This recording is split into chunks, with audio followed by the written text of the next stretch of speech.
Bonjour à tous. Je tiens déjà à remercier Madame Giscard de me permettre de vous présenter notre travail, qui porte sur le diagnostic génétique de certaines formes de syndrome d'Ehlers-Danlos. Et donc là, je vous présenterai un bilan de 2 ans d'interprétation d'un panel ciblé de gènes. Donc, notre unité fonctionnelle de cardiogénétique et myogénétique moléculaire et cellulaire du centre de génétique de la Pitié-Salpêtrière travaille depuis 1995 dans le diagnostic moléculaire des myopathies, donc en relation avec l'unité INSERM qui était à l'origine de la découverte de gènes de myopathie dont l'AMA2, SEPM1 et LMNA, et notamment celle liée au gène du collagène 6, donc associé aux myopathies de Bethlen et dystrophie musculaire congénitale d'Ulrich, qui sont caractérisées par une atteinte musculaire et une hyperlaxité articulaire. Donc, courant 2015, un panel de séquençage haut débit a été élaboré, impliquant des gènes qui sont associés à des hyperlaxités, et ceci a été fait dans le cadre d'un consortium avec des cliniciens, généticiens, biologistes et chercheurs du Centre de référence des maladies neuromusculaires de Paris-Est, mais aussi qui appartiennent à la filière Filnemus. Donc, il a été décidé d'inclure dans ce panel des gènes associés à certains types de syndrome d'Ehlers-Danlos, présentant une hyperlaxité articulaire, plus ou moins associée à une atteinte musculaire, et plus ou moins avec des signes cutanés de type hyperélasticité, cicatrices hypertrophiques et queue livide. Donc, nous avons, là, ce que je vous présente, ce sont les gènes qui sont inclus dans notre panel et qui, suivant la nouvelle classification de New York de 2017, sont associés en fait à des syndromes d'hyper-de-décède classiques, hypermobiles, arthrocalasiques, dermatosparaxiques, syphoscoliotiques et myopathiques. Donc là, c'est la liste des gènes, les 15 gènes qui sont sur notre panel, donc avec ceux qui sont impliqués dans certains syndromes d'Ehlers-Danlos, et puis des gènes du collagène 6 qui sont associés donc à des myopathies de ce type. Donc rapidement, au niveau de la technique, en fait, c'est une capture qui est ciblée à façon. Donc de chez Roche Nibelgen. Donc elles permettent en fait de couvrir la partie exon codant et les régions introniques flanquant de chaque côté des exons sur à peu près 20 paires de bases. Le séquençage va se faire sur un MySeq.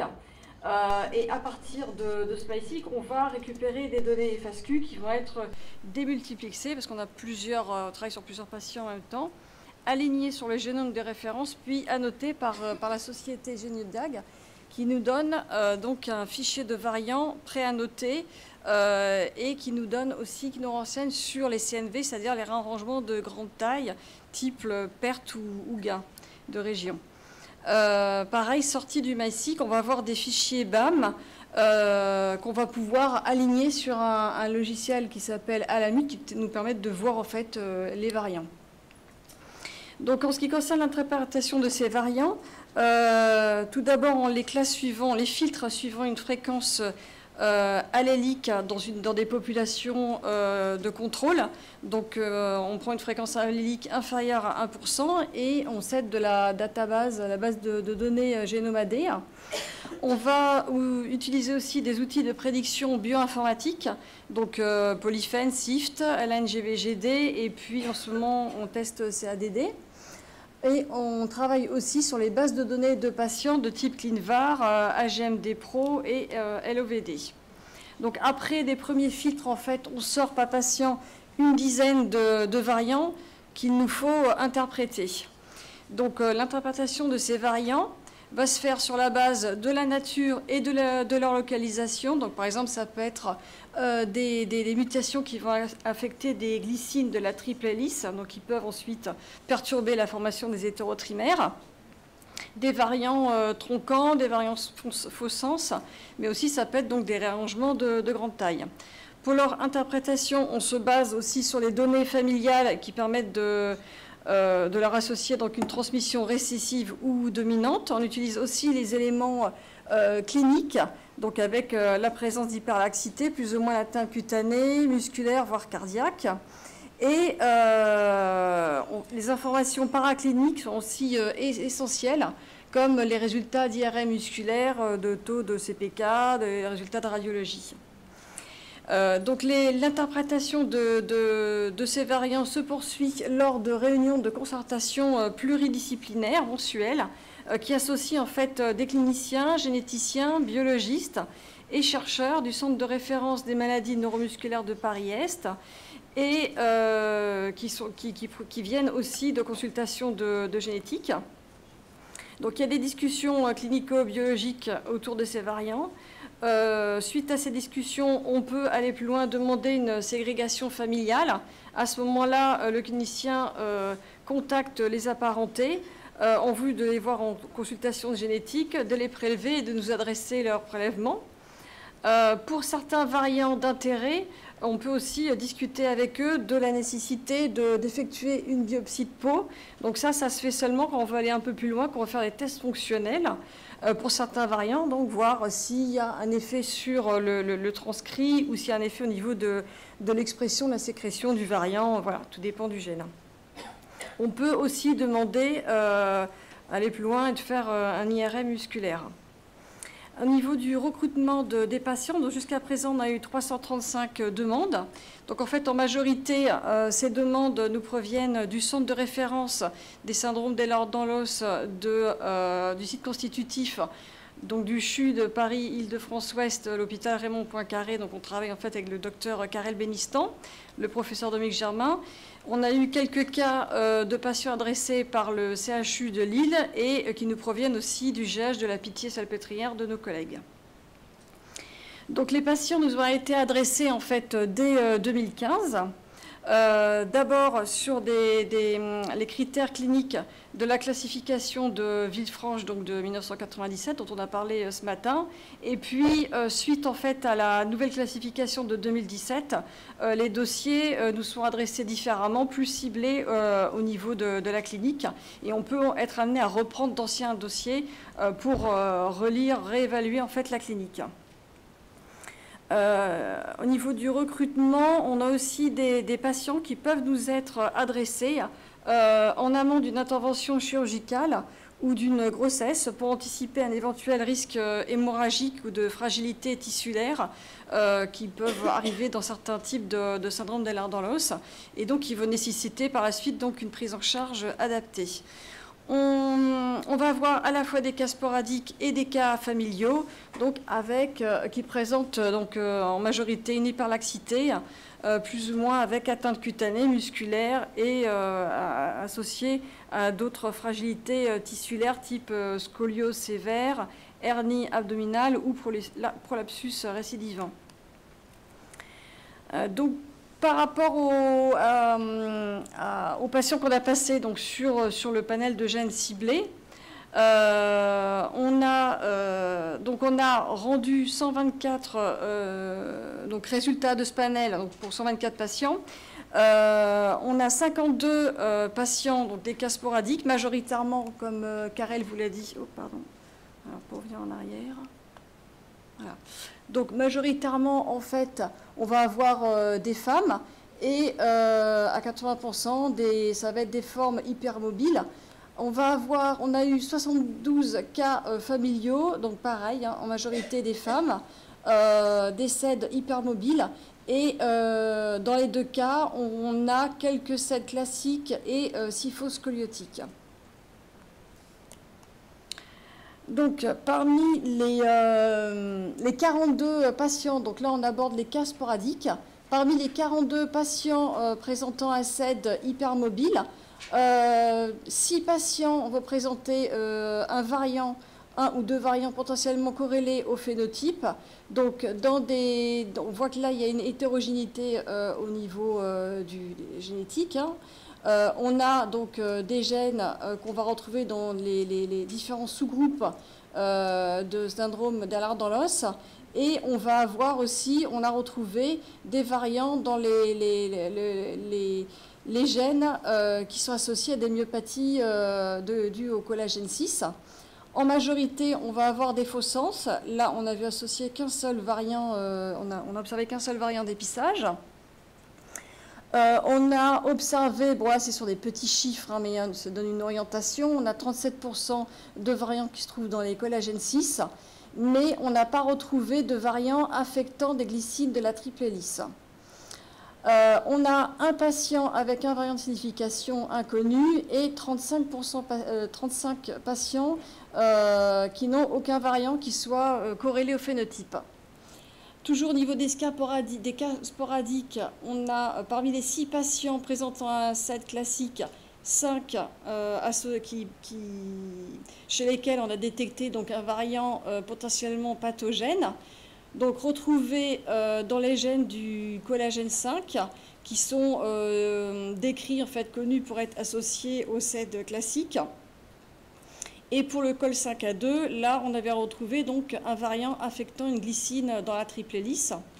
On a aussi retrouvé donc un variant dans un collagène 6. En majorité, même chose, on trouve des faux sens et un seul variant d'épissage. On a un patient qui présente, qui ne présente pas de variant qui puisse être corrélé au phénotype. Et parmi les 4 patients avec SED syphoscoliotique, on en a un qui présente un variant potentiellement pathogène, qui est en fait un grand réarrangement, une duplication qui implique une quinzaine d'exons au niveau du collagène 5A2. Donc là, au niveau de la littérature, ce qui est connu, c'est plutôt des duplications, des grands réarrangements au niveau du col 5A1, mais le col 5A2, ce n'était pas encore répertorié. Et 3 patients donc, qui ne présentent pas de variants corrélés au phénotype.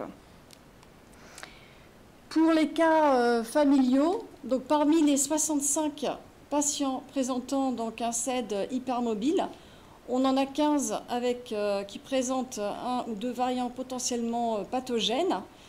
Donc là, on observe, même chose, une grande hétérogénéité au niveau des gènes. Avec donc des gènes impliqués dans différents types de SED. Alors là, on ne voit pas, mais c'est TNXB. Hein, il y a aussi le TNXB, là, qui a été coupé, je suis désolée. Et on a donc les trois gènes du col 6 aussi qui présentent des variants. Là, on a à la fois des faux sens, 10 variants faux sens, mais des variants aussi tronquants, donc un variant stop, 2 variants d'épissage, et 2 variants qui entraînent un décalage du cas de lecture. Et de façon intéressante pour le TNXB, les 4 variants qui ont été observés chez lui sont des variants nuls. En fait, on a un stop, un variant d'épistage et 2 frame shift, qui décalent le cadre de lecture pour ce gène-là, de façon intéressante. Donc là, on a 23% de variants dans l'école 6. Et pour ces gènes-là, il n'y a pas de glycine qui soit affectée au niveau de la triple hélice. Un patient présente un variant de signification inconnu et 49 patients ne présentent pas de variant qui soit corrélé au phénotype. Parmi les 6 patients SED classiques, on en a 4 qui présentent un variant potentiellement corrélé au phénotype. Donc situé dans le principe, là on en a dans le col 5, le gène col 5A1, donc qui était décrit associé au SED classique, donc avec une glycine qui est affectée dans la triple hélice, un codon stop aussi dans la triple hélice et un décalage du cadre de lecture, et on a TNXB qui est affecté et col 6A3.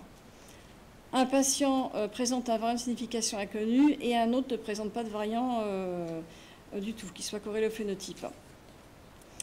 Pour le patient qui présente un SED syphoscoliotique, on a retrouvé 2 variants chez ce patient, FKBP14, qui sont hérités, chacun étant hérité de chaque parent, et donc c'est une transmission autosomique récessive, et les 2 sont des décalages du cadre de lecture. Donc, en conclusion, par rapport aux patients, au recrutement, on voit qu'on a majoritairement des SED hypermobiles.